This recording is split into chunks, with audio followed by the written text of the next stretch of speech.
Top quality और consistent performance के लिए सिर्फ सिल्वर पंप नाम याद रखना। ಜಾತಿ ಗಣತಿ ಕುರಿತಂತೆ ಸಿಎಂ ಮಾತನಾಡಿದ್ದಾರೆ. ಜಾತಿ ಗಣತಿ ಬಗ್ಗೆ ನಾಳೆ ಸಭೆ ಕರೆದಿದ್ದೇವೆ ಅಂತ ಕಲಬುರಗಿಯಲ್ಲಿ ಸಿದ್ದರಾಮಯ್ಯ ಹೇಳಿಕೆ ಕೊಟ್ಟಿದ್ದಾರೆ. ನಾಳೆ ಎಲ್ಲಾ ಸಚಿವರ ಅಭಿಪ್ರಾಯವನ್ನ ಕೇಳ್ತೇವೆ. ನಿಜವಾಗಿಯೂ ಜಾತಿ ಗಣತಿ ಅಲ್ಲ, ಸಾಮಾಜಿಕ ಆರ್ಥಿಕ ಸಮೀಕ್ಷೆ ಅದು. ಈ ಬಗ್ಗೆ ನಾಳೆ ಅಂತಿಮವಾಗಿ ತೀರ್ಮಾನ ತೆಗೆದುಕೊಳ್ತೇವೆ ಅಂತಂದ್ರು ಸಿಎಂ ಸಿದ್ದರಾಮಯ್ಯ.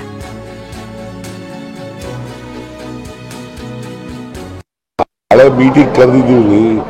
ಅವರು is not a cabinet minister. ಕ್ಯಾಬಿನೆಟ್ನಲ್ಲಿ ನಾಳೆ ಚರ್ಚೆ ಮಾಡ್ತೀವಿ. ಅದಕ್ಕೆ ಎಲ್ಲ ಮಿನಿಸ್ಟರ್ಗಳಿಗೂ ಕೂಡ ನಾಳೆ ಇದೊಂದೇ ಸಬ್ಜೆಕ್ಟ್ ಇಟ್ಕೊಂಡಿದ್ದೀವಿ. ಜಾತಿ ಗಣತಿ ಎಲ್ಲ ನಿಜ ಹೇಳಬೇಕು ಅಂದರೆ ಸೋಷಿಯೋ ಎಕನಾಮಿಕ್ ಸರ್ವೆ ಅದನ್ನೇ ಇಟ್ಕೊಂಡಿದ್ದೀವಿ. ನಾಳೆ ಚರ್ಚೆ ಮಾಡಿ ವಿಲ್ ಟೇಕ್ ಎ ಡಿಸಿಷನ್. ಆಯ್ತಪ್ಪ, ಅವ್ರ ಅಭಿಪ್ರಾಯ ಹೇಳಿದ್ದಾರೆ, ಆಯ್ತಾ. ನಾಳೆ ಅಂತಿಮವಾಗಿ ತೀರ್ಮಾನ ಮಾಡೋದು ನಾಳೆ ಅಲ್ವಾ?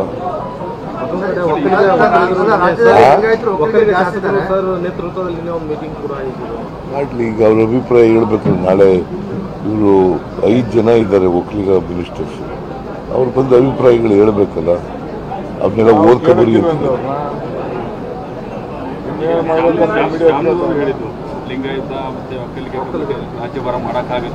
ನೋಡಪ್ಪ, ಇದು ಸೋಷಿಯೋ ಎಕನಾಮಿಕ್ ಸರ್ವೆ. ಯಾರಿಗೂ ಅನ್ಯಾಯ ಆಗಲ್ಲ, ಅನ್ಯಾಯ ಆಗ್ಲಿಕ್ಕೆ.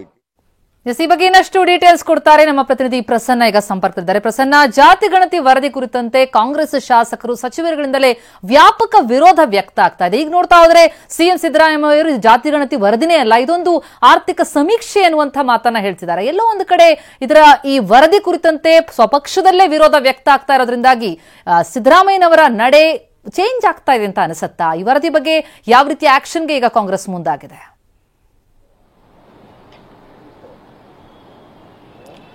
ಪ್ರತಿಮಾ, ಜಾತಿ ಜನಗಣತಿ ಅಂತಲೇ ಖ್ಯಾತಿ ಪಡೆದಿರುವಂತಹ ಶೈಕ್ಷಣಿಕ ಸಾಮಾಜಿಕ ಆರ್ಥಿಕ ಸಮೀಕ್ಷೆ ಏನಿದೆ, ಇದನ್ನ ಅನುಷ್ಠಾನ ಮಾಡುವಂಥದ್ದು ಅಷ್ಟು ಸುಲಭ ಸಾಧ್ಯನಾ ಅನ್ನುವಂತಹ ಒಂದಷ್ಟು ಪ್ರಶ್ನೆಗಳು ಮೂಡ್ತಾ ಇದ್ದಾವೆ. ಇದಕ್ಕೆ ಪ್ರಮುಖವಾದ ಕಾರಣ ಅಂತಂದ್ರೆ ಸಿದ್ದರಾಮಯ್ಯನವರ ಸಂಪುಟದ ಸಹೋದ್ಯೋಗಿಗಳೇ ಸಾಕಷ್ಟು ಮಂದಿ ಇದನ್ನ ವಿರೋಧಿಸ್ತಾ ಇದ್ದಾರೆ. ನೇರವಾಗಿ ಖಂಡತುಂಡವಾಗಿ ಇದನ್ನ ವ್ಯಾಪಕವಾಗಿ ವಿರೋಧಿಸ್ತಾ ಇದ್ದಾರೆ. ಸಮುದಾಯದ ಮಟ್ಟದಲ್ಲಿ ತಾವು ಹೇಗೆ ಎದುರಿಸಬೇಕು ಅನ್ನುವಂತಹ ಪ್ರಶ್ನೆಗಳನ್ನ ಮಾಡ್ತಾ ಇದ್ದಾರೆ. ನಾಳೆ ನಡೆಯುವಂತಹ ಸಚಿವ ಸಂಪುಟ ಸಭೆ ವಿಧಾನಸೌಧದಲ್ಲಿ ಸಂಜೆ 4 ಗಂಟೆಗೆ ನಿಗದಿಯಾಗಿದೆ. ಮುಖ್ಯಮಂತ್ರಿ ಸಿದ್ದರಾಮಯ್ಯ ಅವರ ನೇತೃತ್ವದಲ್ಲಿ ನಡೆಯುವಂತಹ ಈ ಸಚಿವ ಸಂಪುಟ ಸಭೆಯಲ್ಲಿ ಯಾವ ಅನುಷ್ಠಾನದ ನಿರ್ಧಾರವನ್ನ ಸರ್ಕಾರ ತೆಗೆದುಕೊಳ್ಳುತ್ತೆ ಅನ್ನುವಂತಹ ಸಾಕಷ್ಟು ಕುತೂಹಲಗಳು ಮೂಡ್ತಾ ಇದ್ದಾವೆ. ಪ್ರಮುಖವಾಗಿ ಒಕ್ಕಲಿಗ ಮತ್ತು ಲಿಂಗಾಯತ ಸಮುದಾಯದ ಸಚಿವರೆಲ್ಲರೂ ಕೂಡ ಇದನ್ನು ವಿರೋಧಿಸಿಕೊಂಡು ಬಂದಿರುವಂತದ್ದು. ನಮ್ಮ ಸಮುದಾಯದ ಅಂಕಿ ಸಂಖ್ಯೆಗಳ ವಿಚಾರದಲ್ಲಿ ಸಾಕಷ್ಟು ಲೋಪದೋಷಗಳಿದ್ದಾವೆ. ನಮ್ಮ ಸಮುದಾಯದ ಆಕ್ಚುಯಲ್ ನಂಬರ್ಗಳಿಗೂ ಅಥವಾ ಈ ಸಮೀಕ್ಷೆಯಲ್ಲಿ ಉಲ್ಲೇಖಗೊಂಡಿರುವಂತಹ ಅಂಕಿ ಸಂಖ್ಯೆಗಳಿಗೂ ಅಜಗಜಾಂತರ ವ್ಯತ್ಯಾಸ ಇದೆ ಅನ್ನುವಂಥದ್ದು. ಇದೇ ಕಾರಣಕ್ಕೋಸ್ಕರ ಇದನ್ನ ನೇರವಾಗಿ ವಿರೋಧಿಸ್ತಾ ಇರುವಂತಹ ನಾಯಕರೆಲ್ಲರೂ ಕೂಡ ತಮ್ಮ ಸಮುದಾಯದ ನಾಯಕರ ಅಭಿಪ್ರಾಯವನ್ನು ಪಡೆದುಕೊಂಡಿದ್ದಾರೆ. ಲಿಂಗಾಯತ ಸಮುದಾಯದ ನಾಯಕರಿರ್ಬೋದು, ಒಕ್ಕಲಿಗ ಸಚಿವರು ಕೂಡ ನಿನ್ನೆ ಡಿಸಿಎಂ ಡಿಕೆ ಶಿವಕುಮಾರ್ ಅವರ ನೇತೃತ್ವದಲ್ಲಿ ಒಕ್ಕಲಿಗರ ಶಾಸಕರ ಅಭಿಪ್ರಾಯ ಏನು ಅನ್ನುವಂಥದ್ದನ್ನ ಡಿಸಿಎಂ ಡಿಕೆ ಶಿವಕುಮಾರ್ ಅವರು ಪಡೆದುಕೊಂಡ್ರು. ಈ ಸಭೆಯಲ್ಲೂ ಕೂಡ ನೇರವಾಗಿ ಶಾಸಕರು ಹೇಳ್ತಾ ಇರುವಂತದ್ದು, ಸಮುದಾಯಕ್ಕೆ ಅನ್ಯಾಯ ಆದಂತಹ ಸಂದರ್ಭದಲ್ಲಿ ಸಚಿವ ಸಂಪುಟ ಸಭೆಯಲ್ಲಿ ಅದನ್ನ ಖಂಡತುಂಡವಾಗಿಯೇ ನೀವು ವಿರೋಧಿಸಬೇಕು. ಸರ್ಕಾರದ ಒತ್ತಡ ಇದೆ ಅಥವಾ ಹೈಕಮಾಂಡ್ ನ ಒತ್ತಡ ಇದೆ ಅನ್ನುವಂತ ಕಾರಣಕ್ಕೋಸ್ಕರ ಅದನ್ನ ಅನುಷ್ಠಾನಕ್ಕೆ ಹೊರಟ್ರೆ ಮುಂದಿನ ದಿನಗಳಲ್ಲಿ ಕಷ್ಟ ಸಾಧ್ಯವಾಗುತ್ತೆ ಅನ್ನುವಂತ ಅಭಿಪ್ರಾಯವನ್ನು ವ್ಯಕ್ತಪಡಿಸಿದ್ದಾರೆ.